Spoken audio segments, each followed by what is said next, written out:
সবাইকে ওয়েলকাম করে নিচ্ছি প্রেত কথা 21 চ্যানেলে। আপনারা সবাই জানেন যে প্রেত কথা 21 চ্যানেলে এখানে প্রত্যেক দিন নিত্য নতুন গল্প শোনানো হয়। গল্প বলতে প্রেত কথার গল্প।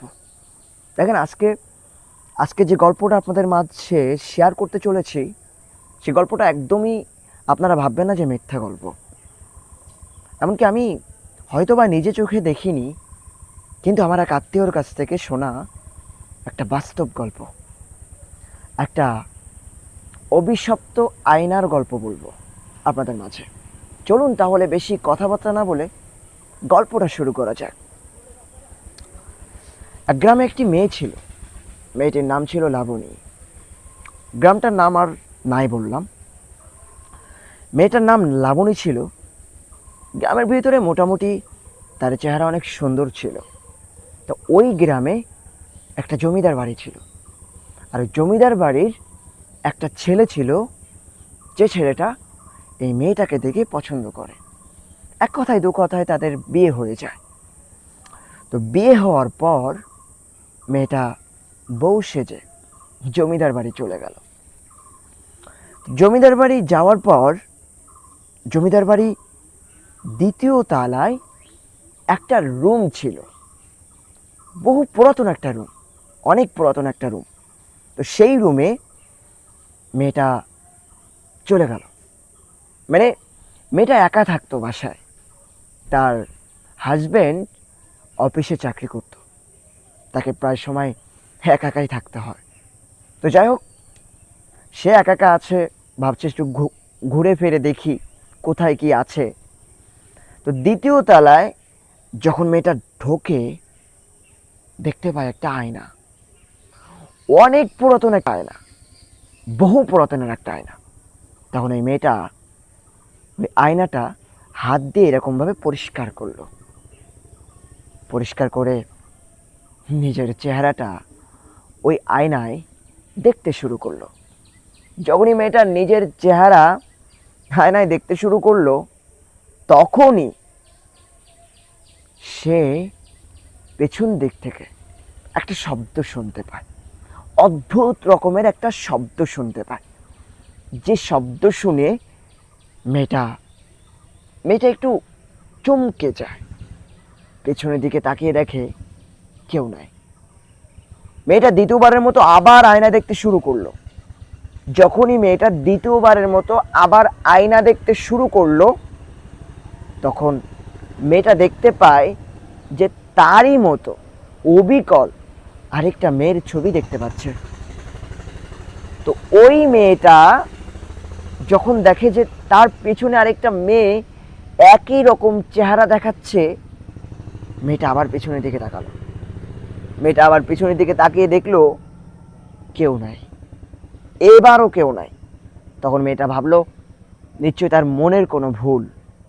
এটা আসলে তার মনের একটা, মানে আছে না যে মাঝে মাঝে আমাদের মনের ভুল হয়। তো মেয়েটাও ঠিক সেরকম ভেবেছে। মেয়েটা পেছনের দিকে দ্বিতীয়বার আর না তাকালো। না তাকিয়ে মেয়েটা চলে যায় রুমে। রুমে যাওয়ার পর মেয়েটা একটু ঘুমালো।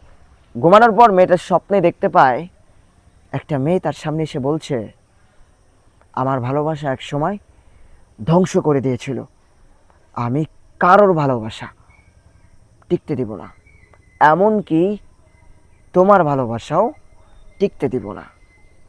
বারবার বারবার মেয়েটা একই স্বপ্ন দেখে, একই স্বপ্ন। মেয়েটা আতঙ্ক হয়ে যায়। পরের দিন মেয়েটা আবার ওই আয়নার সামনে যায়। আয়নার সামনে যখন যায়, তখন এবার সত্যি সত্যি দেখে যে পিছনে পেছনে সে অনুভব করছে যে পেছনে কেউ একটা আছে।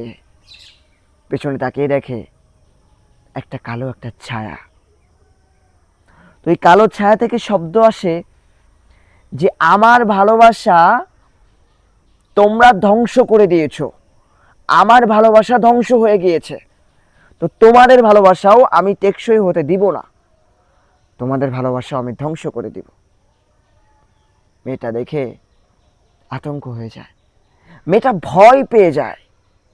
মেয়েটা চিন্তা করে আমার সাথে এটা কি হচ্ছে? তখন মেয়েটা চিৎকার দিয়ে রুমে চলে যায়। রুমে চলে যেয়ে তার হাজব্যান্ডকে কল করে। তার হাজব্যান্ডকে কল করে বলে যে তুমি এক্ষুনি যেভাবে আসো সেভাবে বাসায় চলে আসো। তখন তার হাজব্যান্ডের সামনে সব কথা বলে দেয়। তার হাজব্যান্ড অবশ্য আগে থেকে জানতো, কিন্তু তাকে বলতে ভুলে গেছে। তার হাজব্যান্ড তাকে বলল, দেখো আমি এবার থেকে যখন অফিসে যাব, তুমি ওই আয়নার সামনে আর কখনো যাবে না। অত কথা আর হাজব্যান্ড বলে নাই, যেহেতু হাজব্যান্ডের অফিস আছে। হাজব্যান্ড এক কথায় দু কথায় অফিসে চলে গেল। পরের দিন হাজব্যান্ড যখন অফিস থেকে বাসায় চলে এসে দেখে ওই আয়নার সামনে মেয়ের জামা আছে, পায়জামা আছে, মেয়ের কানেরটা আছে, ছেঁড়া চুল আছে, কিন্তু মেয়েটা আর নাই। মেয়েটাকে আর কোথাও খুঁজে পাওয়া যাচ্ছে না। তো মেয়েটাকে খুঁজতে শুরু করলো। মেয়েটাকে আজও খুঁজে পাওয়া যায়নি। দেখেন, ভাবছেন ঘটনাটা এখানেই শেষ? এমনটা না, ঘটনাটা এখানে শেষ নয়। আজও পর্যন্ত ওই আয়নার সামনে যারাই গিয়েছে তারাই কিছু না কিছু অদ্ভুত জিনিস শুনতে পেয়েছে, অদ্ভুত কিছু শব্দ শুনতে পেয়েছে। এমনকি যারা প্রেম করে, যারা বিবাহিত, যারা ভালোবাসা বন্ধনে আবদ্ধ হয়ে আছে, তারা ওইখানে গিয়ে এখনো পর্যন্ত কেউ ফিরে আসেনি। তাই ওই আয়নার সামনে এখনো পর্যন্ত আর কেউ যায় না, কেউ না। তো যাই হোক, আজকের ঘটনাটা আপনাদের কাছে কেমন লেগেছে অবশ্যই কমেন্ট করে জানাবেন। আর আপনাদের কাছে এরকম সত্যিকারের ভৌতিক ঘটনা যদি থেকে থাকে, তাহলে আমার ফেসবুক পেজের লিঙ্ক দিব, সেখানে প্রেত কথা ফেসবুক পেজে আমাকে ইনবক্স করতে পারেন। সেখানে আপনাদের ঘটনা পাঠাতে পারেন। সেখানে ঘটনা পাঠালে আমি দর্শকদের সামনে আপনাদের ঘটনা তুলে ধরব। তো আজকের ঘটনাটা এই পর্যন্ত। এখনই বিদায় নিচ্ছি। আসসালামু আলাইকুম।